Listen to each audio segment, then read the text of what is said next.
Bismillahirrahmanirrahim. Assalamualaikum warahmatullahi wabarakatuh. Perkenalkan, nama saya Muhammad Iqbal Hanafi, Prodi Manajemen Fakultas Ekonomi Universitas Lancang Kuning, yang mana saya akan menjelaskan hasil resum dari materi pengantar ekonomi makro yang berdasarkan referensi dari buku Bapak Sadono Sukirno. Yang akan saya bawakan itu adalah dari bab 1 sampai bab 3, yang mana bab 1 kita masuk dalam ruang lingkup analisis makroekonomi. Makroekonomi adalah teori dasar kedua dalam ilmu ekonomi. Teori dasar lainnya adalah makroekonomi, mikroekonomi. Teori mikroekonomi menganalisa kegiatan suatu perekonomian dengan melihat bagian-bagian kecil dari keseluruhan kegiatan ekonomi. Sedangkan makroekonomi melihat kegiatan ekonomi dengan memperhatikan gambaran kegiatan ekonomi secara menyeluruh. Analisis mengenai penentu tingkat kegiatan dan yang dicapai suatu perekonomian merupakan bagian terpenting dari analisa makroekonomi. Analisis tersebut menunjukkan bagaimana pengeluaran agregat dan penawaran agregat akan menentukan tingkat kegiatan suatu perekonomian dalam suatu periode tertentu dan pendapatan nasional yang tercipta. Analisis mengenai penentuan tingkat kegiatan dalam perekonomian perlu dibedakan kepada 3 bentuk: abstrak atau penyederhanaan jenis analisis tersebut. Yang pertama adalah analisis penentu kegiatan perekonomian yang memisalkan bahwa harga tetap dan suku bunga tetap. Yang kedua, analisis penentuan kegiatan perekonomian yang memisalkan harga mengalami perubahan. Yang ketiga, analisis penentuan kegiatan perekonomian yang memisalkan harga dan suku bunga mengalami perubahan. Masalah utama dalam perekonomian dilihat dari makroekonomi adalah: pertama, masalah perubahan ekonomi. Hal ini merupakan kemampuan suatu negara untuk menghasilkan barang dan jasa dari satu periode ke periode lainnya. Kemampuan yang meningkat ini disebabkan karena faktor-faktor produksi akan selalu mengalami pertambahan dan jumlah serta kualitasnya. Yang kedua, masalah ketidakstabilan kegiatan ekonomi. Perekonomian tidak selalu berkembang secara teratur, ada kalanya sangat pesat dan merosot. Ketiga, masalah pengangguran. Hal ini disebabkan oleh beberapa faktor: menganggur karena ingin kerja yang lebih baik, menganggur karena tidak tersedianya lapangan pekerjaan atau keterampilan yang diperlukan, dan pengangguran sukarela. Yang keempat, masalah kenaikan harga-harga. Faktor penyebab inflasi antara lain adalah tingkat pengeluaran agregat yang melebihi kemampuan perusahaan-perusahaan untuk menghasilkan barang dan jasa, serta para pekerja yang berbagai kegiatan ekonomi yang menentukan kenaikan upah. 5. Masalah neraca perdagangan dan neraca pembayaran. Hubungan terhadap kegiatan ekspor dan impor. Selain itu juga aliran modal untuk investasi yang berlaku di antara berbagai negara. Mekanisme pasar tidak dapat mewujudkan tingkat kegiatan ekonomi negara yang efisien secara terus-menerus. Hal ini menimbulkan berbagai masalah tingkat kegiatan ekonomi dan diperlukan kebijakan pemerintah untuk mengatasinya. Dalam mengatasi masalah yang dihadapi keseluruhan ekonomi, kebijakan pemerintah mempunyai tujuan-tujuan berikut. Pertama, menstabilkan kegiatan ekonomi, mencapai tingkat kesempatan kerja penuh tanpa inflasi, menciptakan pertumbuhan ekonomi yang teguh, menghindari masalah inflasi yang tinggi, dan mewujudkan neraca pembayaran yang kukuh. Kebijakan pemerintah yang digunakan untuk mengatasi masalah-masalah ekonomi yang telah diterangkan dibedakan kepada 3 bentuk tindakan. Yang pertama, kebijakan fiskal, meliputi langkah-langkah pemerintah membuat perubahan dalam bidang perpajakan dan pengeluaran pemerintah dengan maksud untuk mempengaruhi pengeluaran agregat dalam perekonomian. Kedua, kebijakan moneter, meliputi langkah-langkah pemerintah yang dilaksanakan oleh bank sentral untuk mempengaruhi penawaran uang dalam perekonomian atau mengubah suku bunga dengan maksud mempengaruhi pengeluaran agregat. Yang ketiga, kebijakan segi penawaran, meliputi langkah-langkah pemerintah yang bertujuan mengendalikan tuntutan kenaikan pendapat pekerja yang melebihi produktivitas pekerja melalui mengurangi pajak, memberikan insentif fiskal, memberi subsidi, dan menyediakan infrastruktur. Lalu kita masuk ke bab 2 tentang penghitungan pendapatan nasional. Setiap negara akan selalu menghitung pendapatan nasionalnya, yaitu nilai produksi dalam perekonomian, untuk mengetahui nilai output yang diciptakan dalam negara itu pada suatu tahun tertentu. Pendapatan nasional merupakan suatu ukuran penting untuk menentukan sejauh mana tingkat kegiatan ekonomi yang dicapai suatu negara. 3 cara yang dapat digunakan untuk menghitung pendapatan nasional sebagai berikut. Pertama, pengeluaran. Pendapatan nasional dihitung dalam jumlah nilai pengeluaran yang dilakukan oleh 4 golongan: penggunaan barang dan jasa, rumah tangga, pemerintahan, perusahaan melakukan investasi, dan penduduk negara lain yang membeli produk dalam negeri. Nilai jual beli barang antara tidak dimasukkan dalam perhitungan. Yang kedua, produk neto yang dijumlahkan adalah nilai tambahan yang diwujudkan oleh berbagai kegiatan ekonomi. Nilai tambahan adalah pertambahan nilai rupiah suatu barang sebagai hasil dari kegiatan suatu perusahaan. Yang ketiga, pendapatan. Pendapatan nasional dihitung dengan menjumlahkan pendapatan yang diterima faktor-faktor produksi yang digunakan untuk menghasilkan pendapatan nasional. Berbagai jenis pendapatan itu adalah seperti gaji, upah, sewa, bangunan, dan keuntungan. Di samping itu, perlu ditambahkan pendapatan perusahaan perseorangan, yaitu pendapatan milik perorangan atau keluarga.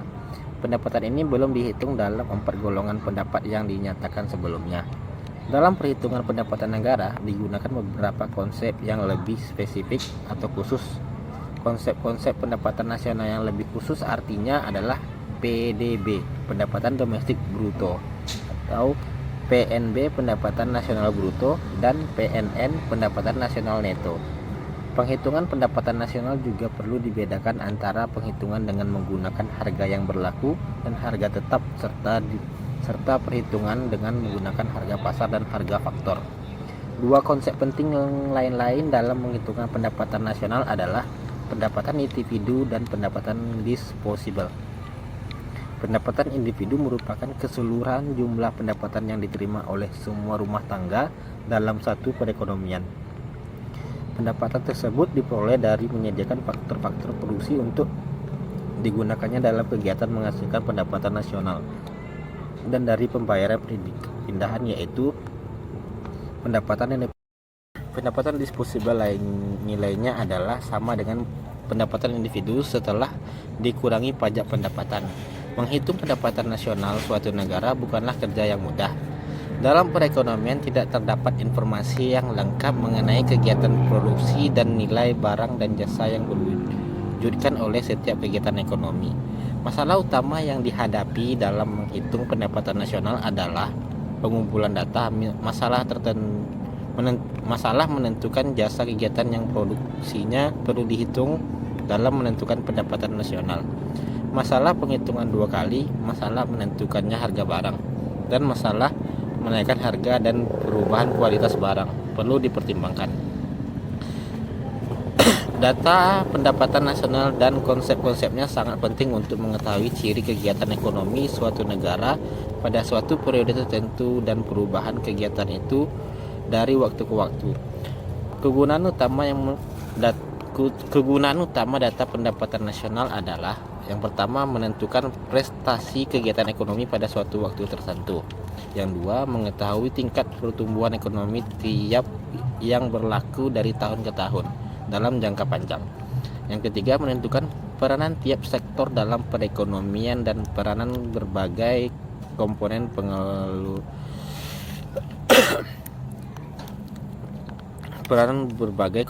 pengeluaran agregat. Yang keempat, menentukan perubahan struktur ekonomi yang berlaku dalam suatu periode tertentu. Yang 5, menggambarkan taraf kemakmuran masyarakat dan perubahannya dari waktu ke waktu. Yang keenam, menyediakan data untuk mengarahkan kegiatan ekonomi di tahun berikutnya dan merencanakan perkembangan ekonomi di masa depan. Bab 3, penentuan kegiatan ekonomi. Bab ini terlebih dahulu akan menerangkan perbedaan antara ahli-ahli ekonomi klasik yang ditulis pada masa Adam Smith tahun 1776 hingga kepada masa Keynes 1936. Aspek-aspek yang dibandingkan adalah faktor yang menentukan suku bunga, faktor yang menentukan tingkat kegiatan ekonomi negara, pendapatan klasik mengenai operasi pasaran buruh dalam sistem pasaran bebas, dan kritik Keynes ke atas pandangan ini. Menurut ahli-ahli ekonomi klasik, suku bunga ditentukan oleh keinginan masyarakat untuk melakukan penabungan dan keinginan para pengusaha untuk meminjam dana modal untuk melakukan investasi. Fleksibilitas suku bunga akan mewujudkan keadaan di mana jumlah tabungan yang diwujudkan dalam perekonomian pada ketika kesempatan kerja penuh dicapai adalah sama dengan investasi yang akan dilakukan para pengusaha. Kemungkinan bahwa pada kesempatan kerja penuh akan berlaku keadaan tabungan masyarakat akan sama dengan investasi para pengusaha.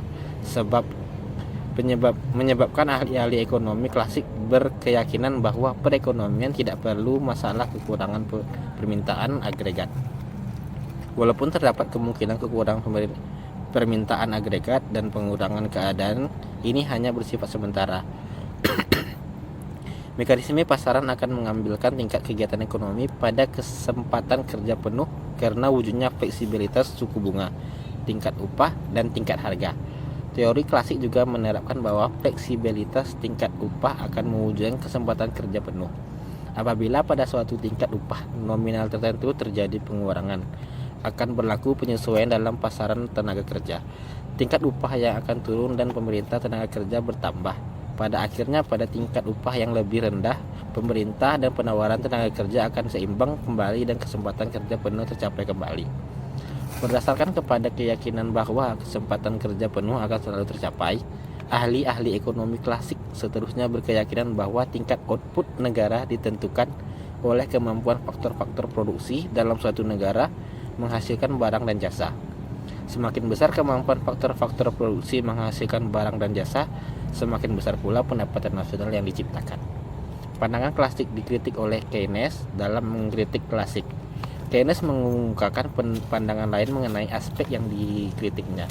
Pandangan yang berhubungan dengan kritik tersebut adalah Keynes berpendapat tabungan bukan ditentukan oleh suku bunga tetapi oleh tingkat pendapatan masyarakat.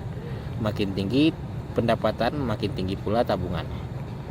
Yang kedua, klasik berpendapat suku bunga ditentukan oleh penawaran dana untuk tabungan dan permintaan dana untuk investasi.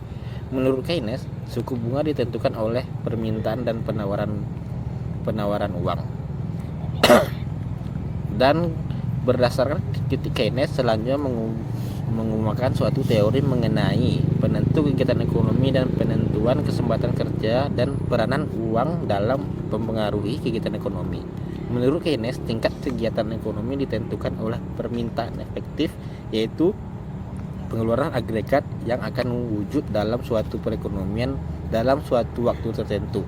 4 komponen pengeluaran agregat: konsumsi rumah tangga, investasi perusahaan, pengeluaran pemerintah dan ekspor, dan menentukan kegiatan perekonomian adalah kesempatan kerja dan pendapatan nasional. Baiklah, demikianlah penjelasan singkat dari saya. Lebih dan kurang saya ucapkan mohon maaf. Wabillahi taufik wal hidayah. Wassalamualaikum warahmatullahi wabarakatuh.